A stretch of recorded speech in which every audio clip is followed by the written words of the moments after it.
Quiddité partagée du destin de Gaston David Obilly, c'est le titre de l'ouvrage rédigé par Thierry Cyriaque Obilly. Dans ce livre de 181 pages, subdivisé en 9 chapitres, l'auteur rend hommage à son père, celui qu'il considère comme un homme qui incarne l'humanisme, le don de soi et l'abnégation au travail. Le livre était à la base aussi adressé à la vérité vraie, la quiddité, la vérité vraie de mon père. Je parle de mon père vivant. J'ai voulu revaloriser le titre Antune parce qu'aujourd'hui, s'il était déjà mort ou disparu, on aurait parlé de lui sur un autre temps. Mais là, le résumé, c'est d'abord parler d'une personne à titre Antune et mettre en valeur ce qu'il a été comme personne.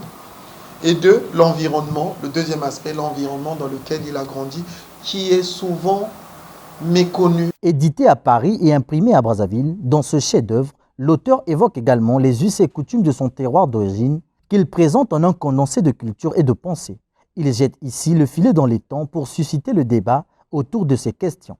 Aujourd'hui, on n'écrit pas beaucoup.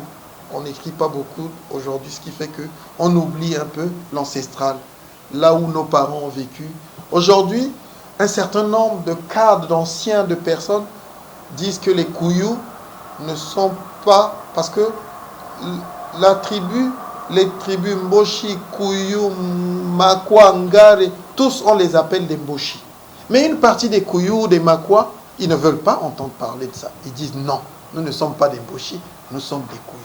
C'est-à-dire cette guéguerre entre Kouyou, Mboshi, Makwa pour affirmer l'autorité de l'un par rapport à l'autre, la force de l'un par rapport à l'autre.